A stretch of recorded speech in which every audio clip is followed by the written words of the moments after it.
Some brands offer you low finance, or cashback, or servicing. Renault don't do ors. We do ands. The Renault Kadjar with 1.91% APR and €1,000 cashback and 3 years servicing, saving you thousands. Renault, the brand with the ands. Visit your local Renault dealer. Finance is made under a hire purchase agreement. Terms and conditions apply. Deposit required. Subject to lending criteria. See Renault.ie. Previously on Coffee with Kenobi. This is the guy they're giving Kenobi to, which sort of tells me that not only are they trying to streamline the story development, I think they're trying to streamline the size of the film. I think this might be the smallest Star Wars movie we get. I don't know why you would get Stephen Daldry otherwise. Smaller than porgs. Sorry, I had to keep the tradition going from last show. This is Vanessa Marshall, Harrison Dula from Star Wars Rebels, and you're listening to Coffee with Kenobi. Hello and welcome to show number 83 of Coffee with Kenobi, your spoiler-free place for Star Wars discussion, analysis, and rhetoric. I'm your host, Dan Z, enjoying a piping hot cup of coffee in my CWK mug featuring the original logo from 2013. It's definitely a classic. It takes me back to so many great memories when we started this little show of ours. I want to welcome our new CWK family members, and hello again to each of you. Thank you for joining me once again for a cup of coffee and Star Wars conversation. We hope to make you think about Star Wars in a whole new way and maybe laugh a little bit in the process. On today's show, we will have plenty of Star Wars discussion and analysis, including a preview of Force Friday 2, an awesome interview with the star of Star Wars Battlefront 2, and the narrator of the Inferno Squad audiobook, Janina Gavankar. CWK newsman Tom Gross will bring us the latest Star Wars news. And in the coffee chat, we will talk with Sophia Meany of Pozu about the incredible selection of Star Wars footwear they have available for purchase. So pull up a chair, grab your favorite coffee mug, and let's have some coffee with Kenobi. And now, let's see what's brewing in the Star Wars universe this week. A couple of things before we get started. I want to get a special shout out to Lisa Dullard, our CWK media expert, all-around awesome Star Wars fan and CWK family member. She does so much for the show. If you get a chance, be sure to tell her thank you on Twitter because she really helps keep the Coffee with Kenobi ship afloat in so many different ways with so many big things that happen in the Star Wars universe, and we appreciate you, Lisa. Be sure to get involved with us on Twitter, Facebook, and Instagram. You've seen that we have an Instagram contest going on with Pozu with those amazing shoes they have. It's helping us get the word out about this incredible product and helping us increase our following on Instagram, which is a great thing, something we're really excited about. We're going to have a special show later in the week for Force Friday 2, and the co-founder of Coffee with Kenobi, Corey Clubb, will be joining me, of course, for our third Force Friday event together. Very excited. And CWK newsman Tom Gross will be with us as well, and we're going to be going through different stores, finding different items and Star Wars collectibles from The Last Jedi. Who knows what we're going to find and what's going to happen. Really looking forward to that, so be looking for that very soon on your podcast feed. Be sure to check out the Star Wars Rebels Season 3 Blu-ray. I did a review on www.coffeewithkenobi.com that you can check out in the show notes or on our webpage. But the commentaries on these episodes, there are 5 of them. Dave Filoni is on a number of them, and he's fantastic, as we know, but listening to him talk about Twin Suns especially is worth the price of the Blu-ray alone. You get to learn a little bit more about who the Chosen One actually is, and after you listen to this, there's not really a debate, in my opinion, because he says what George believes, and they give rationale, and I think it's amazing. Truly a masterclass. It's how I always envision it would be if you got to sit in the room with Dave Filoni and the story group and listen to them plot out the Star Wars Rebels mythology and what that means for the overall picture of Star Wars. Be sure to let us know what you think about it as well. Joining us today for a cup of coffee is the senior presenter and podcast co-host of Channel Star Wars, Brian Karasik. Hello, folks. Glad to be here. And Dan, thanks for having me on. I've been a long-time listener, first-time participant, and it's going to be a good night. Oh, it's going to be a great night, and I'm so happy to talk with you again. We were just chatting before the show started, and Brian and I met in London last year, that amazing experience we got to be a part of. The Gillette took care of us and had us go to Pinewood Studios, and Brian and I hit off right away because we obviously love Star Wars, and Both have families who are sometimes Star Wars widows, and we just had a great time chatting. So it's really nice to have you on and chat. Absolutely. Thanks again for having me. You bet. Our other guest joining us today is a longtime listener, someone I finally got to meet at Celebration Orlando. I've just been a big fan of. He's a good guy, great Star Wars fan, and he's also the co-host of the Bad Motivators podcast, Eric Struthers. Thanks so much for having me on, Dan. And it was excellent to meet you at Celebration. It was. We chatted after the Star Wars writers panel that I did, and it was cool, man. It was brief, but it was awesome, and I knew I had to have you on the show. And this is an interesting week for Star Wars because obviously a lot's going to happen. We've got Force Friday 2 just around the corner. Did you notice the press release today, guys, the augmented reality thing that they're doing all over the world? Yes. Yeah. The video I saw was Star Destroyers circling around the London Eye. Yes, I know. Close to my heart because, as you mentioned, Dan, when we met in Pinewood, that was one of the places that Gillette took us on a little private and catered ride around the London Eye. So about 45 minutes spinning around on a giant Ferris wheel and seeing that same location with Star Destroyers in orbit. Gotta love it. It was great. That was also, by the way, the one thing I skipped because I don't like heights. I went and saw the palace. That was pretty cool too. Oh, that's right. Well, I'm not too bad on the heights, but it's unfortunate that you missed that. I forgot we had such a packed crowd in there. So yeah, also the catering. Gotta give a nice shout out to Gillette for the champagne on Mile Up or however high we were.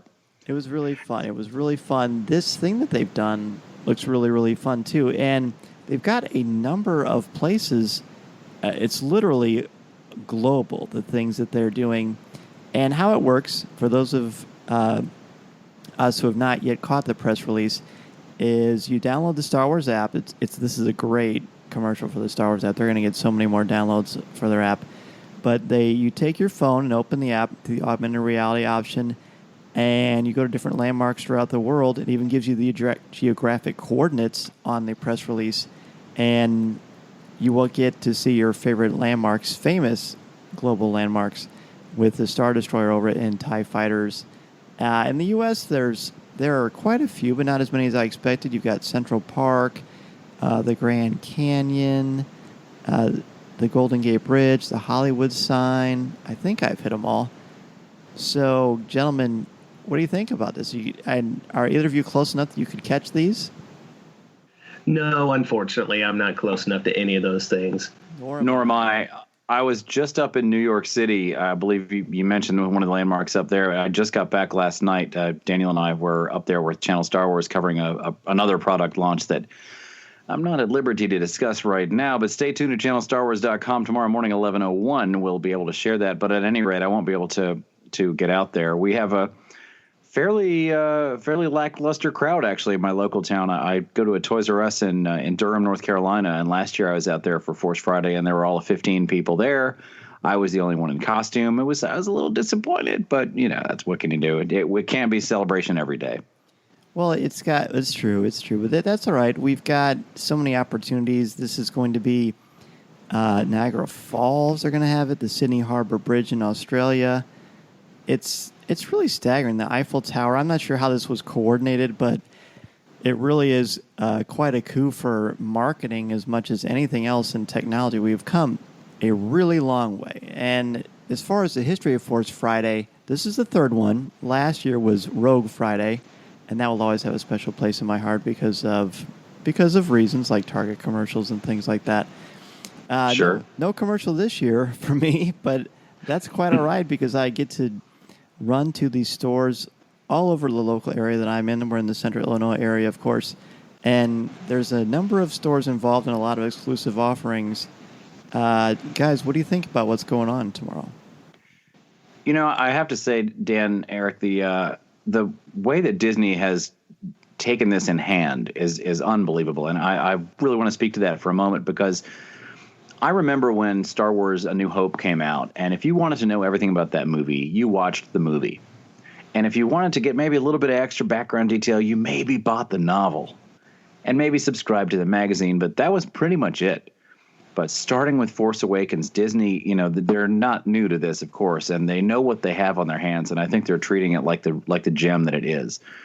Just for an example, The Force Awakens. If you want to know the name of the old man that Kylo Ren kills in the opening scene, you got to read the book. They never say his name in the movie. If you want to know what the deal is with the Church of the Force, that's in the visual dictionary. If you're interested in Kylo Ren's lightsaber, also in the visual dictionary. And they've really taken it to the next level of, if you want to know everything about this property, you might need to buy a video game or two, subscribe to a comic book. There's so many source books out there. There's just Star Wars podcast I can recommend. Listen to. Yeah, likewise. and I don't know how you feel about the Disney buyout. I'm going to assume that we're all kind of on board by now. But every day on the internet, I see people complain about, oh, Disney ruined it, and now it's just for kids. It's always been for kids. That's right. George said it's for 12-year-olds. He was very clear about that. Yes, very nice. And that sort of a bit of a different topic, but when the Forces of Destiny videos came out, I saw so many scathing reviews of it, like, this is stupid and the animation is dumb and the storylines are trite. I'm like, you're a grown man. It's not for you. Exactly. I'm glad that the cartoon made for 8-year-old girls is not appealing to you. Like, I would be a little concerned if it were.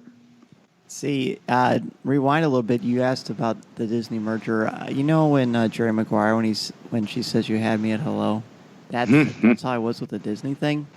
You had me at hello, folks. But wonderful when it came to Star Wars. I mean, we've got way more stars than we ever have. The quality is at a consistently high level, and there's so much to look forward to. The merchandise, the books, like you said, the comics, just everything. It's just been wonderful.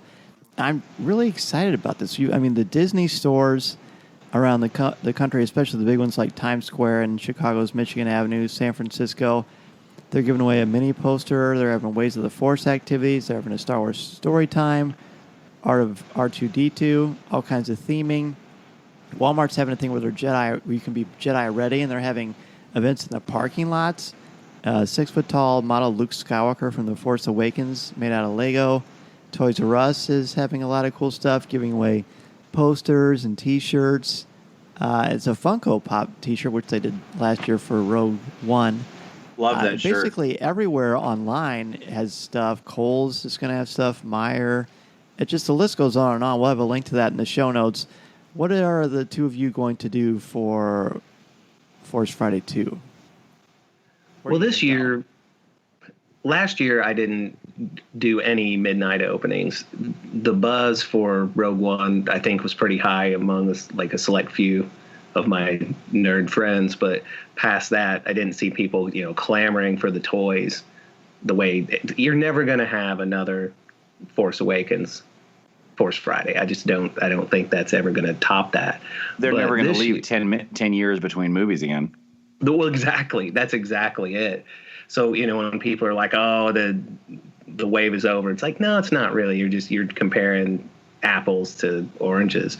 But this year I'm going to hit none of the Targets immediately next to my town are going to open at midnight, but one near one of the church campuses. I'm the music director of my church, so one of the places I work, that one is opening at 12:01. So I'm going to hit that, see how that works out, hit a Walmart that's 24 hours on my way home from there, and then get the kids up for school on Friday morning and hit the Target in town to see what's left. That's the plan. That's a good plan. I like that plan. And I like what you said about the Force Awakens Force Friday. That was just so special. It was the first one. And yes, it had been 10 years between movies, but even more than that, it had been 32 years since we got a Star Wars film that had Harrison Ford in it and Mark Hamill and Carrie Fisher. And I think that accentuated things to a whole other level. That's true. Oddly enough, I don't know if it's oddly enough, but I'm more excited for this than I was for Rogue Friday last year. I guess just because the continuation of the Star Wars saga is so exciting. Brian, where are you going to go tomorrow? Well, as I mentioned, there's a Toys R Us in my local area that does a midnight showing. No other stores do anything at the midnight. Just this one Toys R Us, and there, as I said, there's about 15 people there. I'm probably not going to do a costume this year. I mean, it's an hour and a half of makeup, and I don't know if I can muster it up to go be the only one in costume. But I'll bring my lightsaber. We have some sparring in the parking lot. Honestly, there's not a toy I'm looking for. There's not a character I'm particularly invested in. It's all good. It's all Star Wars. But you mentioned that I don't know, for Rogue One, there wasn't quite as much buzz in my mind for it because let's be honest, we knew how Rogue One was going to end. I mean, spoiler alert, guys, they get the plans. So I do think that with the Last Jedi, careful. With the Last Jedi, though, we don't know where this story is going to go, and so it's a lot more engaged and. It's gonna have Luke. It's gonna have Luke. Yes, Skywalker. Luke gets to say a word. I'm on board. Exactly. We're gonna be going to Toys R Us. I wanted to go to Target, quite honestly, because I just had so much fun there 2 years ago, and no Targets in my area are going to have anything, which I just find so puzzling.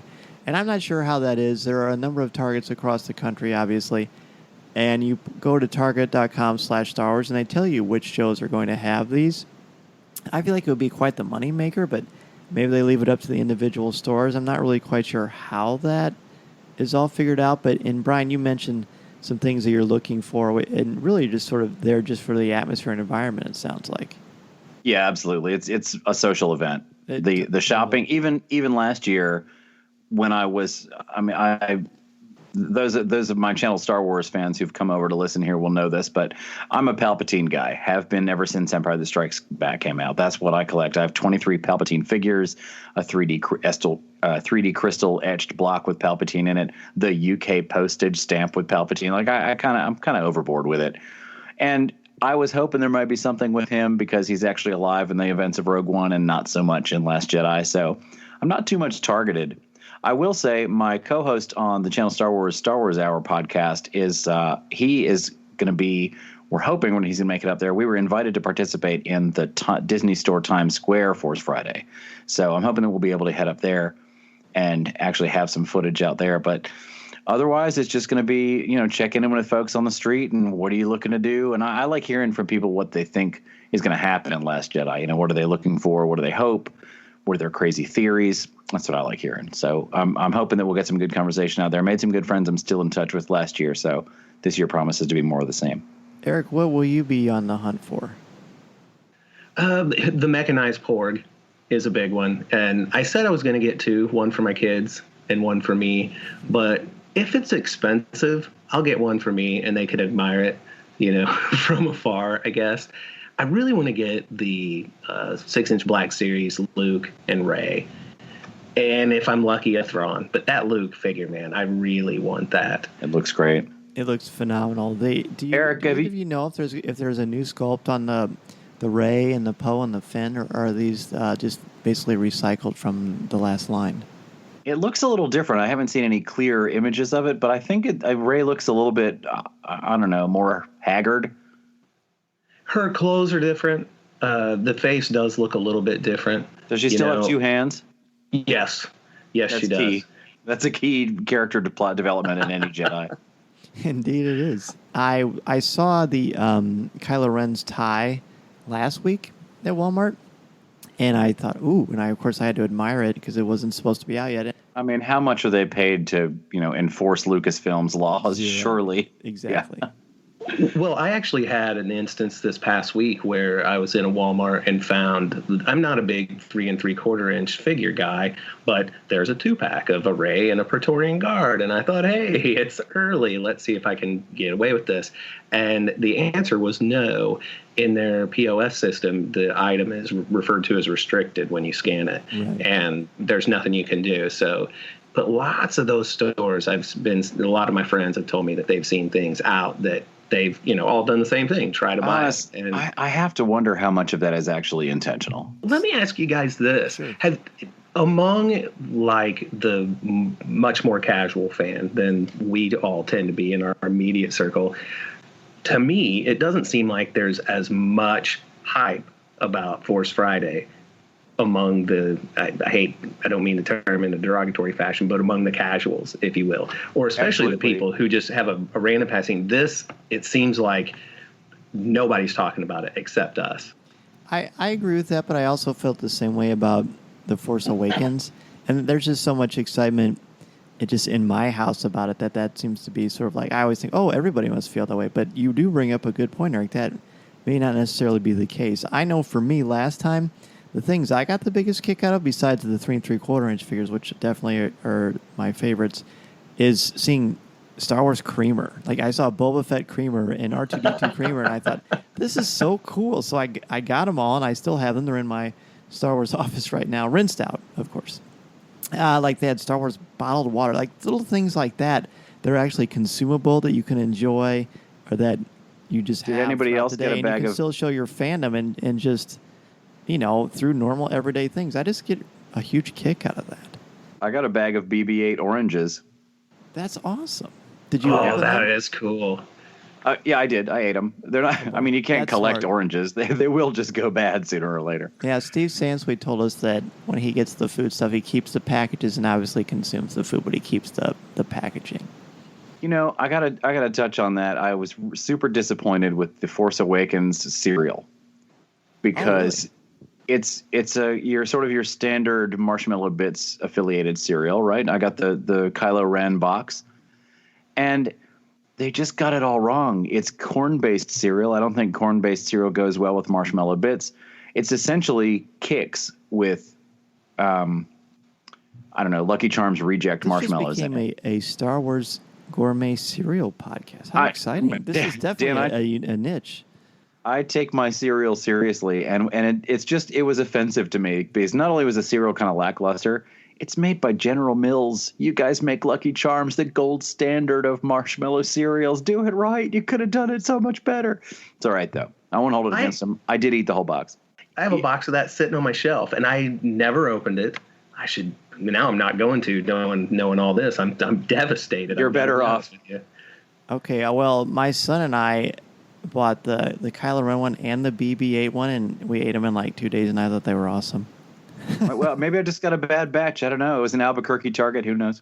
I saw an interesting toy pack. I don't think it was on the shelf early. I did not try to buy it, but there's I really enjoy looking at the lightsaber blade builders sets. You know what I'm talking about? Interconnecting pieces. I was very tempted. All right, we actually have our first child is due in January. I'm like, maybe it's time to start buying our lightsaber. Thanks. That's awesome.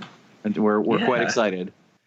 We've already nixed the idea of naming her Leia, Padme, Ayla. I tried a few kind of deep cuts, but even Mara didn't fly. So we're just going to go with naming her after grandmothers. I think that's a good move. So we're going to go ahead and take our first break, and up next we're going to chat with Janina Gavankar of Star Wars Battlefront 2. This is Coffee with Kenobi. This is Coffee with Kenobi. Oh, pass the cream, would you? Coffee with Kenobi is sponsored by Penguin Random House Audio. Looking to catch up on the latest Star Wars books? Try listening to them on audio. Featuring sound effects and music directly from the movies, Star Wars audiobooks are the definitive listening experience. From brand new audiobooks such as Thrawn and Empire's End Aftermath to our blockbuster movie tie-in editions, you'll plan to keep you entertained. Visit penguinrandomhouseaudio.com/Star Wars for sample clips and to start listening now. Coffee with Kenobi is also sponsored by the Star Wars Digital Card Trader Collecting app from Topps. If you love Star Wars and love the excitement of chasing your favorite Star Wars collectibles, the Star Wars Digital Card Trader Collecting app from Topps is for you. Download the free app from iTunes or Google Play and collect your favorite images from the classic 1977 Star Wars cards to the Clone Wars, Star Wars Rebels, The Force Awakens, Rogue One, and much more. Collect and trade with friends new and old through the Star Wars Digital Card Trader Collecting app from Topps. These are the cards you're looking for. If you're considering a way that you want to help out Coffee with Kenobi, an excellent way to do so is to be a member of our CWK Patreon page. We have so many people who help contribute to the show each and every month, and I'm talking about CWK family members like Tyler Wiggins, Jason Hall, Dennis Keithley, Aaron Harris, Angela Souse, Mediocre Jedi, Chris Hadding, Terry Lee, Jim Capron, Connie Shee, Mike Audette, Adam Leonard, Swara Sala, Jared Cantor, BJ Smith, Eric Struthers, Nick Deco, and Mark Suter. It's an amazing way to help us out with our show expenses, including the RSS feed. You can help us host our webpage, the microphone upkeep, cables, the travel, and everything that goes into that. And then we have a number of incentives, including some brand new incentives that I'm really excited to talk about. With a $5 contribution, you get recognition at the start of each show, like you just heard, and you get a follow from us on Twitter. $10 and up, we have access to our Google Hangout, which is a monthly opportunity. At $35 or more is a coffee mug, all the way up to T-shirts, etc., depending on how much you want to contribute. And if you contributed $50 or more, you could host one show with me, 2 shows with me in a month, or an entire month of shows. That's 4 shows, depending on how much you were able to contribute for that particular time. Now, the big news is we are now a member of Discord. Discord is an app. It's also something you can use on your computer. It's something that gamers use, but it's now something that others can use as well. And Coffee with Kenobi has a Discord account, and it's really, really cool. Basically, it's almost like message boards just for CWK family members. So you can get on there and discuss anything that comes to mind. Right now we have a Discord one for general. We're just talking Star Wars in the podcast. We have one for Star Wars Rebels because the DVD for Season 3 is coming out soon. And Season 4 should be announced really, really soon as far as when that starts. And then we've got one for Star Wars Collecting, which seems really appropriate for Force Friday. Now, and that is something you get for $5 or more a month. So if you contribute $5 to Coffee with Kenobi monthly, you immediately get access to our Discord page. And I've just really been getting into it. At first, there was a learning curve for me, and now I've got it, I think, down. I've added the app to my phone, so it's easier to communicate that way. And I've had an absolute blast with it. I can't wait to see everyone else get more involved in the conversation and to involve even more people to the conversation as well. Now, if you contribute $35 or more a month, not only do you have access, but you also are able to create your own Discord conversation threads where you can start a conversation of your own, and we can all join in with you. So $5 or more a month, you automatically get to be a member of the Discord Coffee with Kenobi page, and that goes all the way up. And then if you contribute $35 or more, not only are you a member, but you can create your own channels for us to have a conversation with. So if you are interested in that, please check out the link in our show notes or on our webpage at the top left for more information. Janina Gavankar plays the role of Iden Versio in the upcoming Star Wars Battlefront 2. Janina, thank you for having a cup of coffee with us today. Well, thank you. This is a very tasteful cup of coffee. Well, I'm glad that it is to your liking, the right amount of cream and sugar, of course. Oh, yes. Yes. Wonderful. Well, I'm excited to have you on the show. And fans, I believe, saw your passion and enthusiasm for Star Wars at E3, as well as on the Star Wars show, and it was really awesome. So tell us, if you would, about your history with Star Wars, and what does it mean to become a significant part of this franchise? I watched Star Wars for the first time pretty late. I watched it in my freshman year of high school.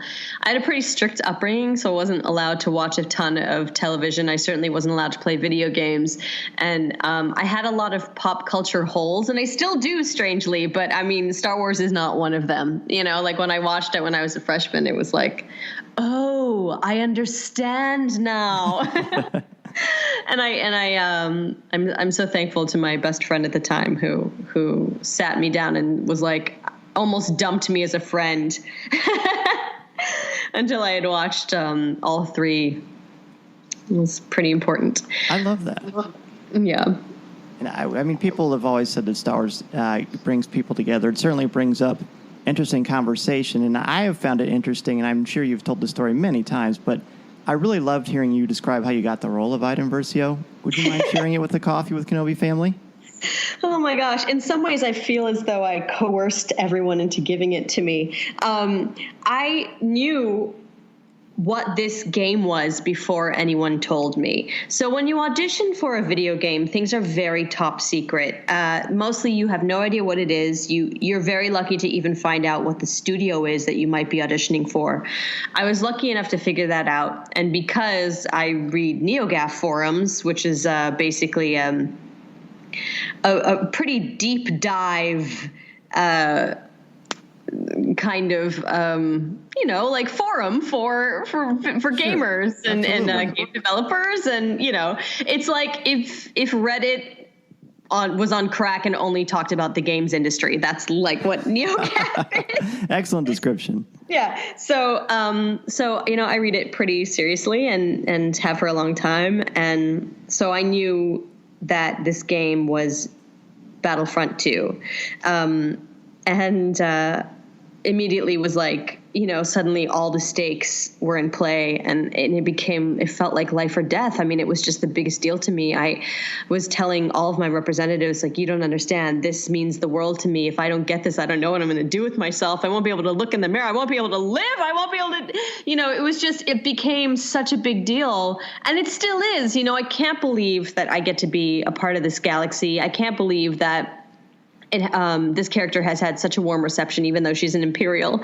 And, I have been a nerd for my entire life. I kind of came out this way, and I feel like suddenly people are noticing, Sure. And that all happened when EA allowed me to present the game at the EA Play Conference. And it was sort of like a coming out party. It was sort of like this quinceañera or something. It was like everybody suddenly went, "Oh, you're like us. Welcome." Mm-hmm. And in some ways, my life changed. I felt like, and there's so many nerves that go into doing something like that. The whole world is watching, and it's Star Wars. You just want it to go perfectly. And I was so nervous and gripping every word so tightly with my mouth. Like, if you watch it, you can see me like over enunciating, and it was like trying to slow down time, because I just wanted I wanted to represent this wonderful thing as best I could. And, being allowed to be a part of the Star Wars family has kind of been like a big warm hug. That's great. And unexpectedly so, Sure. And I know I've been to Lucasfilm a few times. I know how amazing it is. Can you describe what that was like for you to walk through those halls? Oh, my goodness. Well, so the first time I got to go, I was doing a movie in Oakland. So I took a trip over there, and it was to be able to talk to the publishing group. And they're the ones that gave me my little tour and showed me around. And, I got to see, when you walk through those halls, you're looking at a lot of the props and the practical effects that are used in a lot of the ILM movies, and the history is just around you. And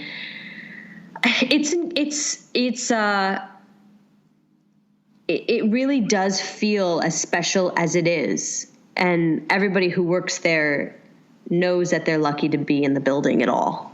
Right. And being on the Star Wars show was great. Andy, of course, is so fun and so welcoming. Andy I love is the the chemistry best. you two had, too. Oh my gosh, we have too much chemistry because, we ran around D23 and we had a camera on us, but we were so silly and we were so outlandish that none of the stuff we shot can be used. So it was like a total waste. We just palled around and were ridiculous together for an hour, and we were supposed to be shooting something that would air. We didn't really know what, and no one will ever see it now. Oh, that's fantastic.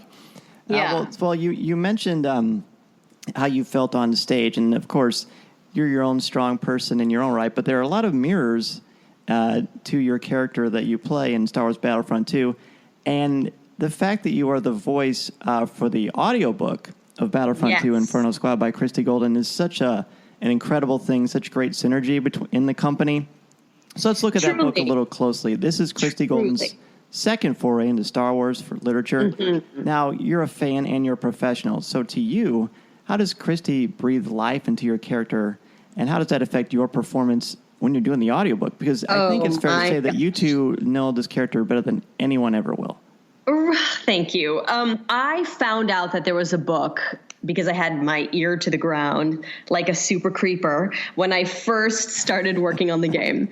And I found Christy's information, and I was ready to call her even if nobody introduced me to her on their own. So I sort of warned everybody that was working on the game, and in our Lucasfilm story group person, who's Steve Blank, and was like, so I know there's a book and I know Christy exists, and I know I now have all of her contact information. So did you want me to call her myself, or do you guys want to set that up? And he was like, oh my gosh, well, let's start that conversation soon. So I was very lucky to talk to her. I think it was my first or second day prepping the physical motion capture. So we sat down and had a power hour over Skype, and she told me the entire backstory of Iden and Inferno Squad and everything that was going on in the book. So I was able to carry that with me in my performance for the game and make it as seamless as possible.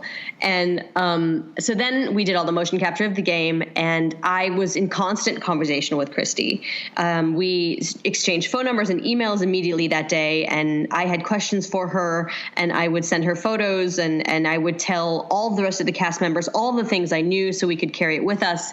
And then suddenly I was asked to voice the audiobook, which I have never done before. I have never voiced an audiobook. It was the hardest thing I've ever done. It was so hard. I can totally appreciate that. Absolutely.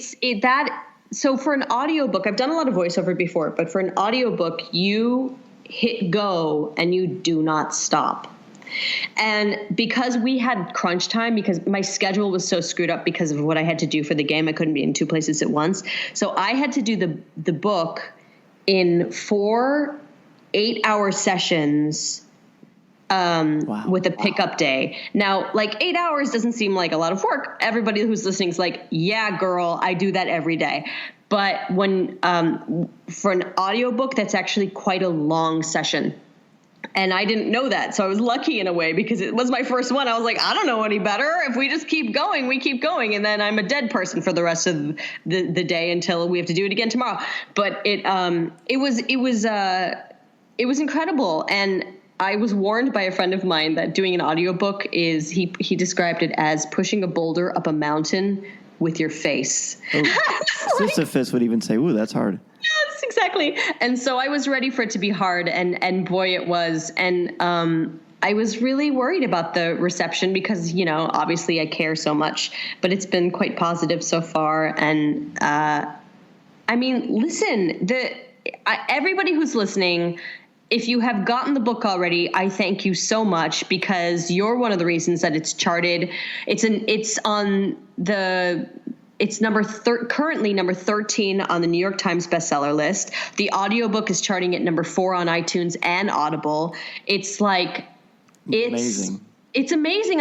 I'm so happy that people are getting it and listening to it, especially if they're a gamer and they're planning on getting the game. Like, you better be listening to this book because it tells you so much about who these characters are.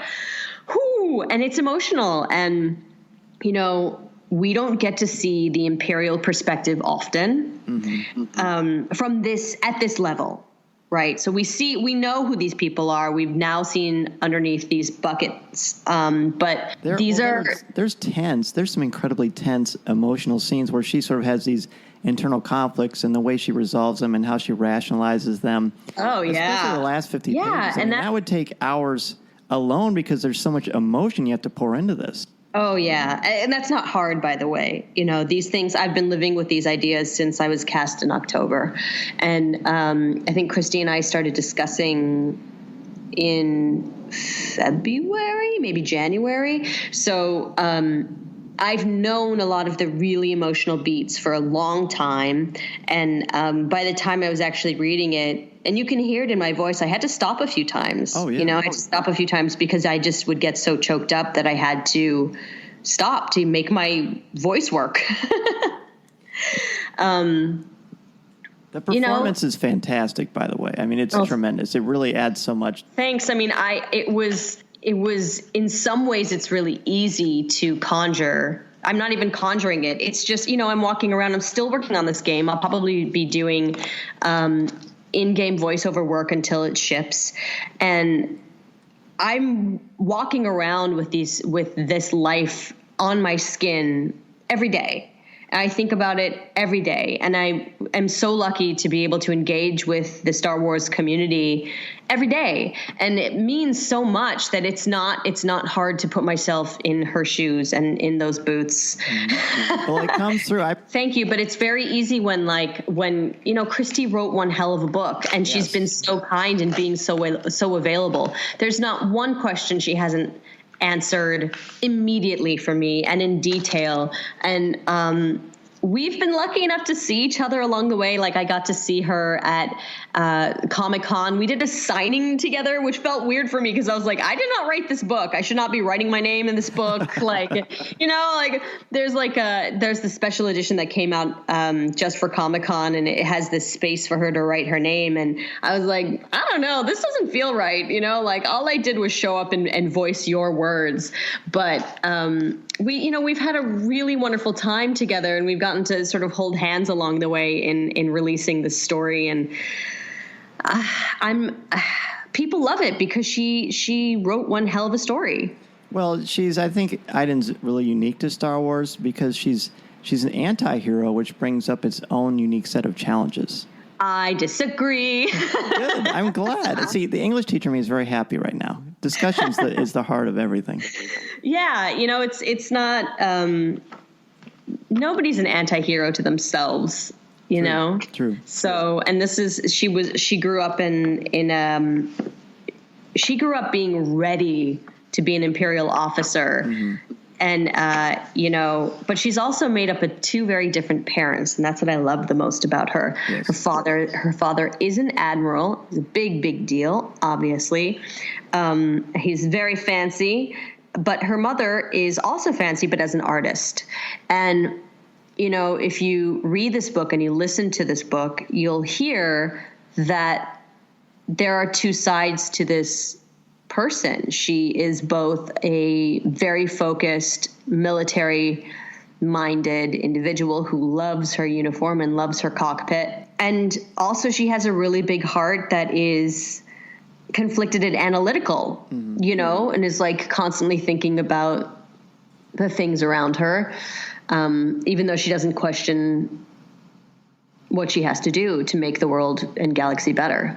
Right. She has these wonderful moments throughout the novel where she has to weigh her duty and then the climax of this book and how she plays it. And it's just an incredibly wonderful. I mean, Christy Golden. Totally. Hats off to Christy. Yes, she understands character so well and I love how the book ends. I could go on and on, but I know your coffee is running low and. Without giving any away, because we're a spoiler-free podcast, how does the novel enhance the upcoming Battlefront 2? Oh, it enhances it tenfold. You know, you're picking up. If you haven't seen the trailer to the game, I urge you to watch it. You're picking up on Endor right when the second Death Star explodes. That is not a spoiler. That is in all of the trailers. Right. This is a very well-oiled machine of a squad. They're at the top of their game, and it's almost like nobody knows they exist because they come in and they clean things up and they get out of there before anyone notices. And they haven't been a squad for 20 years. They're relatively young. And you'll want to know what it's like at the dawn of their creation. This book does all of that. Also, if you look at the cover of the book, there's 4 Inferno Squad members, and if you look at anything that is coming out about the game, there are 3 Inferno Squad members. You're gonna want to know who that 4th squad member was, and what that person did to them to make them who they are. You know, these kinds of things are important, and it's not like some random thing that happened. Like, this is embedded in who they are as people as you go through this game. I read all the books, and the video games I love and appreciate. I've already pre-ordered Battlefront 2 strictly because of Christie's novel. Just because I want to see what happens to the rest of Inferno Squad, and you gave a nice little tease there. That was excellent. That really does cement them. It adds pathos. It adds real gravitas to these characters, and again, we really appreciate you coming on Coffee with Kenobi and having a cup with us. Of course. Thank you for serving this coffee to me so warm and tasty. Absolutely. And if you'd love to, I would love to have you back on after the game comes out and we know a little bit more about the character. Wonderful. Sure. So where can people reach out if they want to ask you a question or just say hello? Oh, please do. Please do reach out. I'd love to hear your thoughts on the book. And if you do have questions, just tweet them at me at Janina, at Janina, and also on Instagram at Janina. And it's my full name on Facebook, JANINAGAVANKAR. That one's hard to find because I have so many letters in my name. But I'm also sort of like, if you really care, you'll Google. That's right. That's how I am. I'm like, I'll figure it out. I'll Google it. Janina Gavankar, ladies and gentlemen. After the break, Tom has news. This is Coffee with Kenobi. This is Vanessa Marshall, and you're listening to Coffee with Kenobi.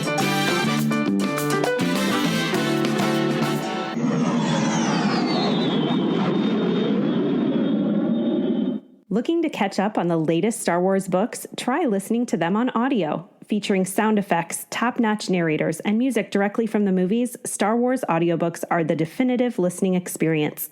From Han Solo to C-3PO to Admiral Akbar, you'll recognize all of your favorite characters. Listen to movie tie-ins like Rogue One and The Force Awakens, to book titles such as Thrawn and Empire's End Aftermath, to classic audiobooks like William Shakespeare's Star Wars. With Star Wars audiobooks, you'll have plenty of Star Wars listening to keep you entertained. Visit penguinrandomhouseaudio.com/Star Wars for sample clips and to start listening now.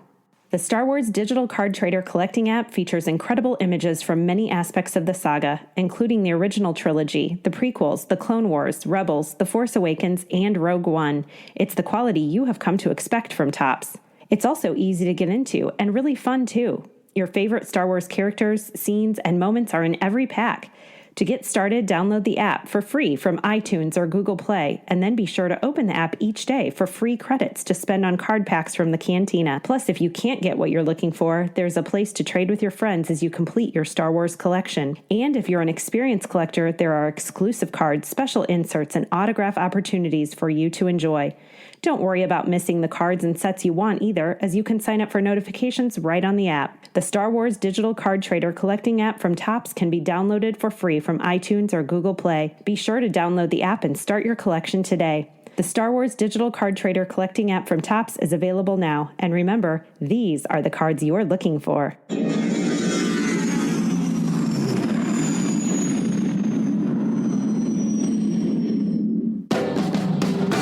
We are back, and of course, Tom Gross joins us for news. Tom, what's going on in the world of Star Wars?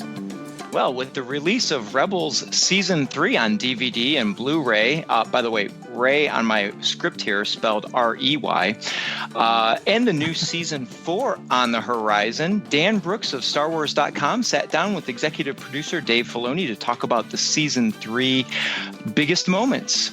When asked about the seeming step away from the story of the Jedi and the focus on the rebellion, Filoni's response was, Thrawn was the bad guy. They wanted to bring in an element of the rebels by introducing Mon Mothma and Saw Gerrera. And besides Ezra's search for power outside of himself rather than looking inward, Filoni says you can't go much into the Force and mysticism without undermining it too much. You have to be very careful, said Filoni. He previews, though, that Season 4 will delve deeper because, quote, I think you're ready for it. Ezra commits to what he feels he needs to do. Brooks moves on to ask about writing the finale between Hera and Thrawn, and Filoni says that it was an intentional matchup because Hera has never really had an adversary in the military sense.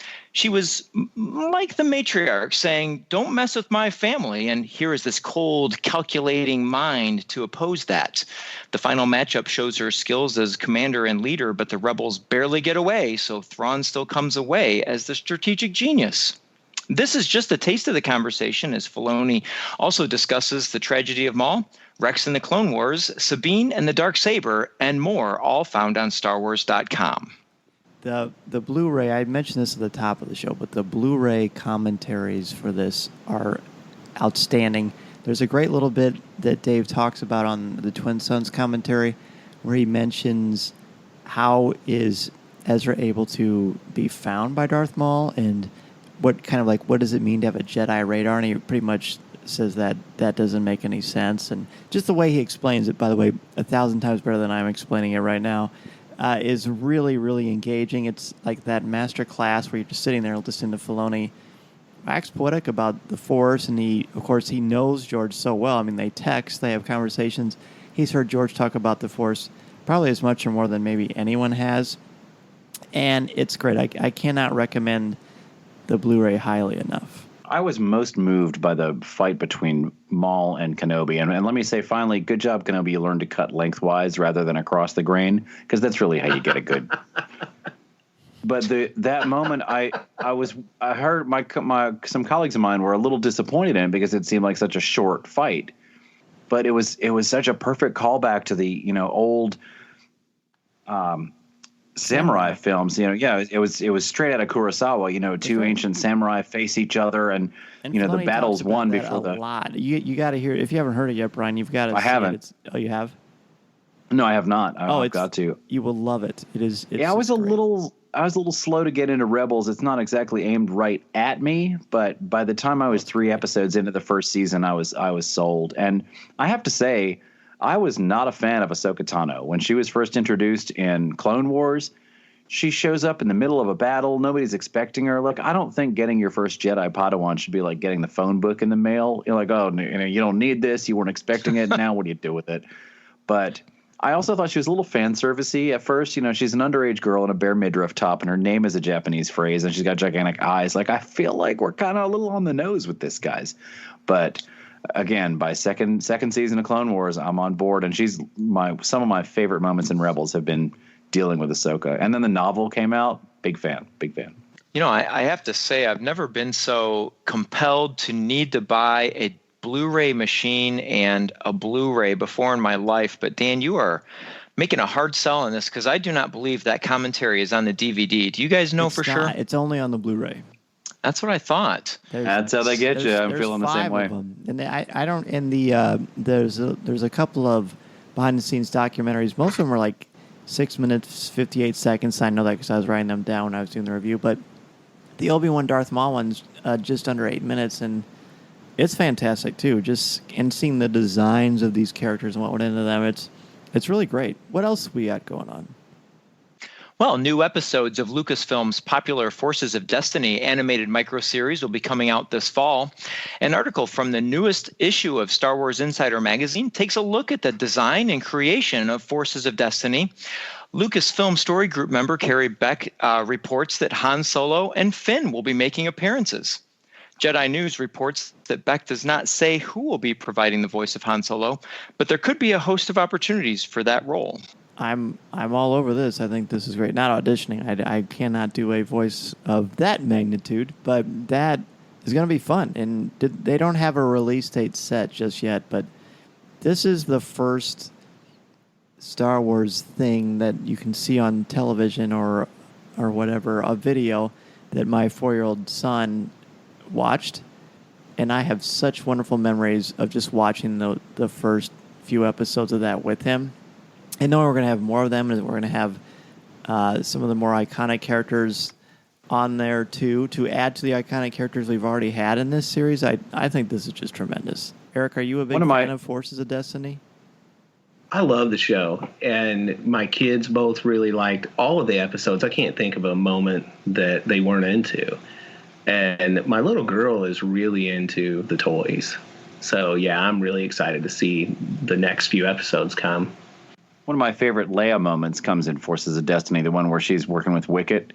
Yeah. When she gets the dress at the end, and she says, "Thanks for the dress. Does it come with a spear?" It's just such a Leia moment. Like, yeah, it's pretty, but I'm going to need a weapon. I love the Hoth one where Chewie is essentially kidnapped and the Wampa thinks that Chewie's a teddy bear. I thought that was really awesome too. Don't we all think Chewie's a teddy bear deep in our hearts? My girls are super excited. When I told my oldest daughter, she's 10, that Han Solo and Finn were going to be in the show, she was so excited. And, there's such instant gratification among children these days that she really thought that we were just going to watch that tonight. Because I showed all of them together to her. Well, I guess they weren't all together, but several of them at a time, because they kind of rolled out quickly there. And but yeah, they have the action figurines, and they love the show. Just, it's such a great addition to the Star Wars story. And I've been really happy. You guys, I don't know how many other parents there are in the conversation, but Dan, how do you feel about how many strong female characters they've brought to the saga? Just since Disney took over, I mean, 3 of the 5 organic members of the Ghost crew are all women. That's true. I think it's great, and one of the reasons I know that we're getting somewhere is that I don't even realize that the main characters are male or female. I just know that they're cool characters that I like, and I love that my son is growing up, and all of these female characters are spotlighted and showcased. So for him, it is the norm, and I think that is brilliant, and I think it's refreshing, and especially when I go over mythology with my students. The amount of sexism in mythology, ancient Greek mythology especially, is just unbelievable. So it's really nice to get the pendulum swinging the other way. Well, we'll wrap up the news today with a story from Yahoo Movies. They have released their list of 50 movies they're most looking forward to this fall, and topping that list with no surprise to this reporter is Star Wars' latest episode, The Last Jedi. In the report, Yahoo has released several exclusive photos from many of the films, including one from Episode 8. The photo is of Rey standing on Ahch-To, facing the ocean with her back to the viewer. In the photo, she holds her staff across her back in one hand, and her head is slightly down to the right, showing her famous trio of hair loops. Next to her is a large rock formation, and in the distance across the ocean can be seen other outcroppings of the island chain. I have yet to get tired of many amazing scenes from the training grounds of Ahch-To, but I, like many of you, I'm sure, am looking forward to the story unfolding from this beautiful, seemingly serene location. It's gonna be lovely. And by the way, the official pronunciation is Ahch-To, even though it's not spelled that way. But that Lucas, well, I had an itch in my nose. Kind of famous for ignoring the rules of phonics. It's a wonderful shot. That shot we put on our website yesterday, as did every Star Wars fan site, and boy, was it popular. Obviously, we haven't seen a main trailer. And when I was going to my car today after school, I started thinking, I honestly would be okay if we didn't have a trailer. I don't really think we need one. I don't know that it's really going to make that much of a difference. Everybody who wants to see it is going to go see it. Now, obviously, they're going to have one. I'm sure it'll happen during Monday Night Football again or something to that degree, and I have no inside information to support that. But I'm sure it's going to happen, but I would be completely at peace if there was no trailer. What about all of you? I want to see a trailer just because I can't get enough of the visuals. And it's more about the emotional chord it strikes with me than anything I actually learn about the story. But I had the perfect amount of what I knew ahead of time that I felt going into The Force Awakens. And I really don't want to upset that balance. And whenever I was, just for example, reading Anthony Brezikin's articles in EW, I was like, ooh, it might be a little too much. But, Brian, what about you? I agree with you. I think it'd be all right. Honestly, you can come into it a little bit too informed. And frankly, they know the fine-tooth combs with which we go over the trailers. And so there's a lot of information that was in the Rogue One trailer that wasn't in the movie. There's scenes that we don't see. There's lines that we don't see. Like that line when Luke says it's time for the Jedi to end has been debated endlessly on, what it specifically means. I think, like I say, you can come in a little bit. Was it even Luke saying it? What's the context of him saying it? There's just so many. There's actually, you may know this, Dan, being more in the industry than I, but there's awards that are given within the trailer making industry. And for example, one of the awards, one of the highest prestigious awards in that community is making a good trailer for a bad movie. And a lot of that is just, how much can you make people think one thing? I was a fan of Pacific Rim, but I like Howard the Duck too, so I'm objectively wrong on this. Dark Tower is another one though. Like you look at the trailer for a lot of terrible movies, and the trailer is better than the film. And they know. I mean, as much social media and as savvy as everyone in the Lucasfilm production team is, they know exactly what we're looking for, and they know how to mislead us. And I think there's a lot that goes in there. Well, so I'd be happy to see. I'm happy with the trailer we got. It's not like I'm not going to see the movie if we don't get a trailer. I'll be there midnight. Exactly. Same time, same channel, same place. Exactly. And I was always more blown away by the poster for The Last Jedi than I was the last trailer. And they're both great. It's going to be an awesome movie. And tomorrow, Tom, you and I and the co-founder of Coffee with Kenobi, Mr. Corey Clubb, are going to be out in full force finding all the new Star Wars goodness. I'm looking forward to that, and appreciate you coming back on, of course, and sharing the news with us. Absolutely. Well, we'll catch up with you tomorrow night then. Sounds perfect. So we will take a break, and when we come back, we're going to speak with Sophia Meany of Pozu about their incredible selection of Star Wars footwear and discuss the Force Friday 2 exclusives. This is Coffee with Kenobi.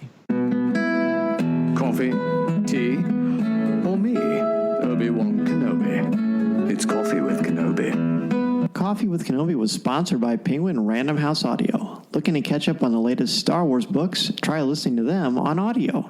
Featuring sound effects and music directly from the movies, Star Wars audiobooks are the definitive listening experience.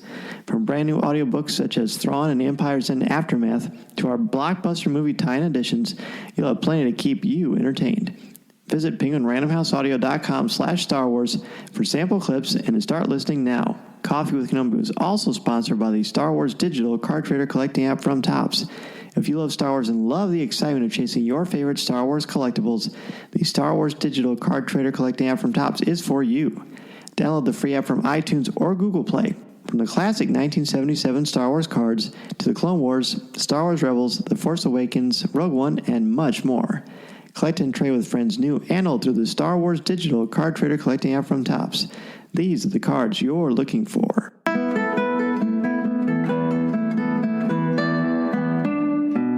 Sophia Meany is here from Pozu. Welcome to Coffee with Kenobi. Hi, thank you so much, Dan.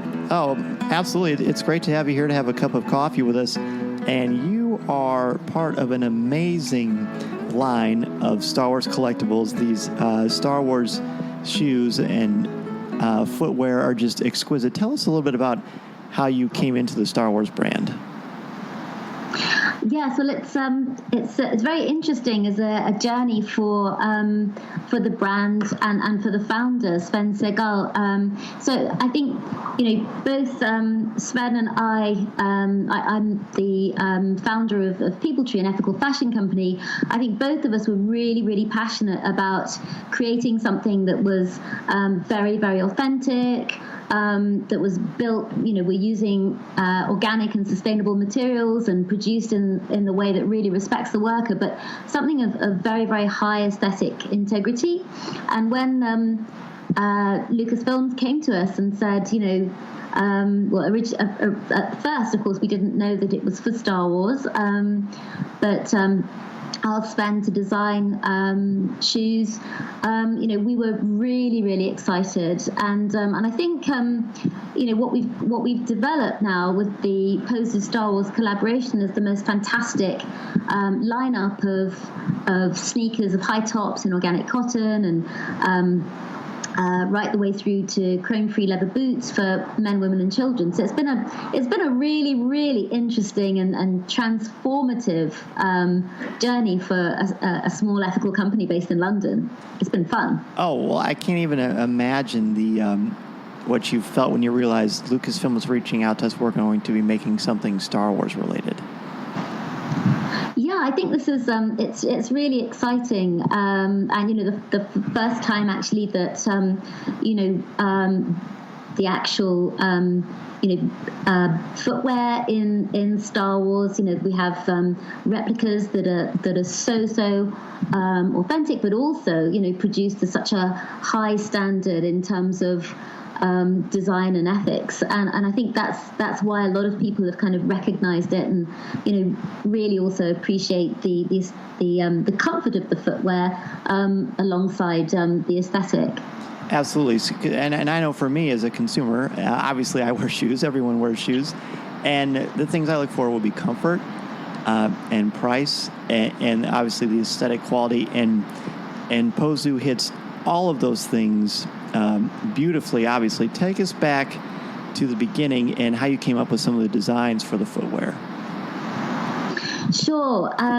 Well, that would be Sven, really, as creative director and senior designer of the brand. So I think, firstly, what he was looking at is, for example, with the new Ray boot, it's made with fantastic woolen tweeds and cork. It's a really, really high integrity product, and looks fantastic.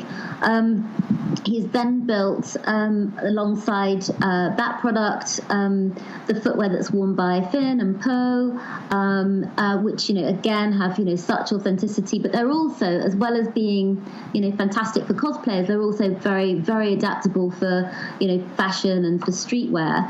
And then we've developed this line of, as I mentioned, of organic cotton, the resistance high tops, which go across both men and women and children. And then we've got the wonderful Millennium design, which is, I think, really, really strong and has been popular. What the interesting thing is, Dan, that people are reaching out, women are also reaching out and saying, I really love this men's boot. So again, it's kind of helping us to really understand, what the community wants to see more of. So it's been exciting working on future collections as well. We've just finished the Spring Summer 18 collection, and again, just kind of looking at what people want more of. Right, and you have footwear for women, men, and for children. What are some of the inherent challenges to designing footwear for different ages?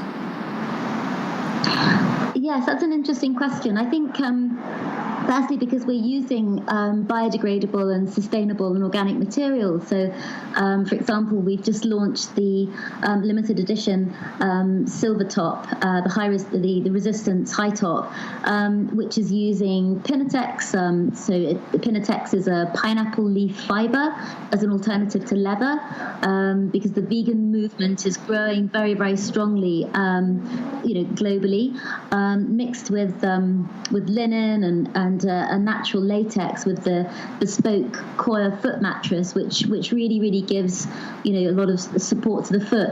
I think what we were doing is really looking at how we could design easier to wear for children. So we've got little zippers in there. Really for men and women, the whole kind of DNA of the brand, alongside ethics, was comfort and this really gorgeous aesthetic, which you don't have to compromise on because it's ethical. We've really ticked the boxes on that those three. But with this wonderful collaboration, it really allows us to bring ethical footwear and sustainability into the mainstream. And we've had the most amazing support through the Star Wars community. It's been really, really amazing. Well, absolutely it is. And I have the collection pulled up on my computer, and I will have a link to this in the show notes for everyone to look at and to be able to purchase. And, you've got the Resistance high tops. You mentioned the silver one, the limited edition that's coming out for Force Friday, which you showed me before we had this conversation, and it's absolutely gorgeous. I mean, I can't imagine a Star Wars fan who will not want to wear these things. They're beautiful. And then, as you mentioned, you've got things that are fashionable and wearable, but they're also accessible for cosplayers to accentuate and add to their costumes, which is a great thing. And I remember at Celebration this year, you had a booth, and we got to see some of the shoes firsthand. And I'll be getting my own pair very, very soon, which I'm extremely excited about. People have asked me, which is your favorite? And I said yes, because they're all my favorite. They look exquisite. I mean, the Finn men's boot is something that I could wear to a convention. I could wear it to Force Friday. I could wear it to church. I could wear it out on a date with my lovely wife. It really does cover all the bases. That's really great to hear. Well, I can't wait to see a picture of you wearing yours. All is quite a lovely, flattering thing. We're delighted, and I think we're really hoping that we can bring a kind of a global street and Star Wars community thing, a kind of a hybrid of new images that will show this collection and collaboration, shot in different parts of kind of everything from hipster London to kind of different areas around the world. And I think this is quite interesting that this is it's truly a global synergy, and really looking at light forces over dark forces at a time when quite frankly we've got huge discussions at the moment about environmentalism and climate change, and what we need to do, in fact, to kind of promote human rights in the supply chains of fashion companies. Oh, certainly. And then we turn our attention to the women's line. Some of the designs are similar to what for men or women, which I think is wonderful. The women have, besides the exclusive silver high top for Force Friday, there's an off-white women's, which I think is really nice with the red logo there. And then the back to the men's one, I forgot to mention this, but talk to me about the design of the Millennium Falcon boot. Yes, the Millennium Falcon boots really has been enormously popular. So we're running that in organic cotton, printed white on black, and then also black on off-white. And I think that's been incredibly popular. Second, I think, to the black resistance boot. We were really excited. It's so iconic with Star Wars, and something that we've not seen around, and we absolutely loved it. And I think it's been really popular here in London at Comic-Con. I know many of our friends within the Star Wars community have already got their pair. Oh, I can totally see that. In the box that the Pozu shoes come in, it's got that nice sort of that hyperspace look to it with the Star Wars logo. And I also love on your website the video showing how the footwear is created and how it is made. I think that's fascinating. Thank you. I think we were really passionate to bring the story of how the footwear is handcrafted and the integrity of the materials that are used. I think it's we've in this global village, it's we sometimes we're close, but yet we're so far away from the maker of the products that we consume every day.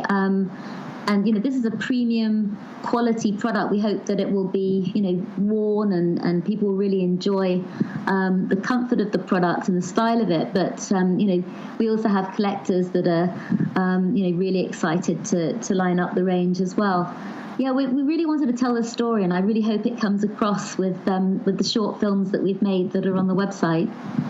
Well, it certainly does, and I fully plan on wearing mine to when I see The Last Jedi, because it just seems to go perfectly, as you said, comfort and style. They look great. You get to show off your Star Wars, and I think there's always something to be said for Star Wars collectibles that you can wear and people can notice that they're Star Wars, or they can also just notice that they're a nice quality item. And it's great that Pozu checks off both of those boxes as well. Thank you so much, Dan. You bet. So before we let you go, I see your coffee's getting lower. Maybe you're having tea. I'm drinking my organic coffee. It's fair trade. It's terribly tasty, and just at the right time in London. Oh, absolutely. So can you give us any kind of a hint to what we can expect from Force Friday and beyond from Pozu? Yeah, Dan, well, we have a really exciting event on Thursday.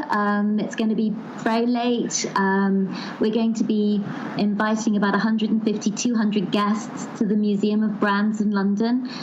We'll have a lot of journalists there, influencers, bloggers. There'll be a number of cosplayers. We even have some really, really interesting Boogie Storm. They're the stormtroopers that were on the X Factor, so they're going to be dancing for us. We're going to have this fantastic event as a backdrop to revealing some new products, which I'm afraid you're going to have to wait until 1 minute past 12 on Friday morning to hear a lot more. But there's a really, really interesting boot called the Ray High, which we know that fans out there are really waiting to hear more about. Wow. Well, it will most definitely be worth the wait. Sophia, Mina, thank you so much for coming on Coffee with Kenobi, and CWK family members, if you're listening to this right now, please be sure to go to their website through the show notes and see the wonderful collection of boots and shoes that Pozu has for Star Wars. It really is a wonderful thing to wear to show and celebrate your Star Wars fandom. Take your significant other out in the town, or just have a comfortable time walking around amongst your normal day. Thank you so much, Dan. My pleasure. listening to Coffee with Kenobi. You are the podcast you're looking for. This is. Yes.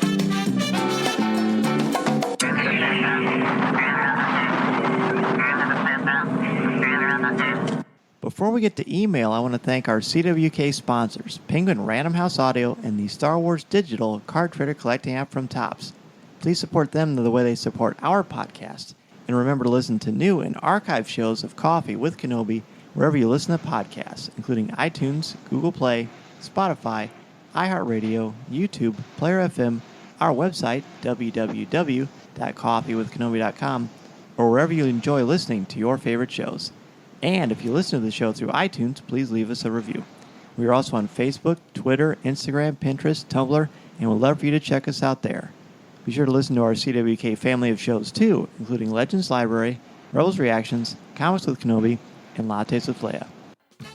We have an email here from Grace Kiley who wrote, "Hello guys, I really enjoy your podcast and I should have emailed a long time ago. Your knowledge and analysis of the Star Wars universe has had me looking at Star Wars in a whole new way. I was wondering, can you talk about the theory that Anakin mind-tricked Padme into falling in love with him? I love the prequels and Anakin, and this theory has been bothering me ever since I found out about it. I don't really believe it, but I just want to know what you think about this theory. Thanks, and may the Force be with you." And she writes, "P.S. Danzy, I agree with you when you said you will defend the prequels until the day you die. I will do the same." Well, Grace, thank you so much for emailing. As far as did Anakin mind-trick Padme, I don't believe that for a second. I think that they were both very young and had no, they had not dated anyone, so this was their first loves, and there's a bit of naivete that goes along with that most of the time. And I just don't think that he did that. Could he have done that? I don't know. But I don't buy that. I just think that they just made some bad choices, and they're just classic doomed lovers. What about you guys? Whatever he does to the fullest extent.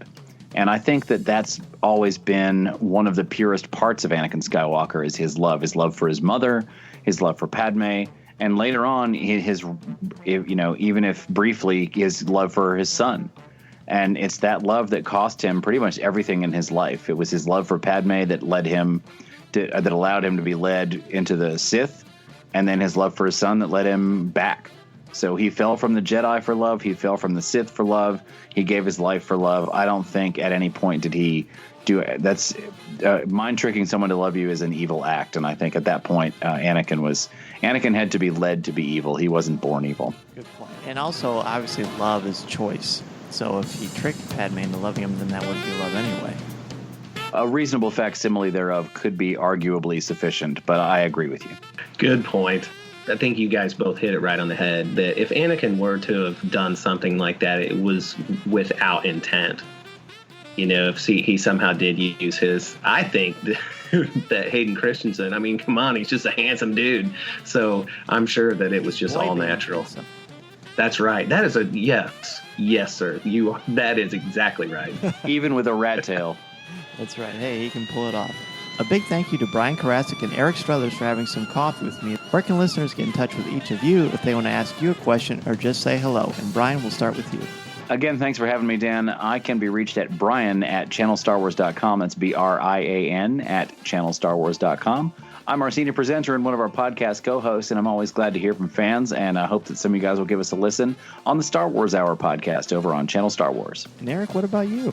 I'm most active on Twitter. You check me out at Eric Strothers. It's ERICSTROTHERS. Or check out my podcast, The Bad Motivators. It's available on iTunes and Google Play and anywhere else you might find a podcast. Absolutely.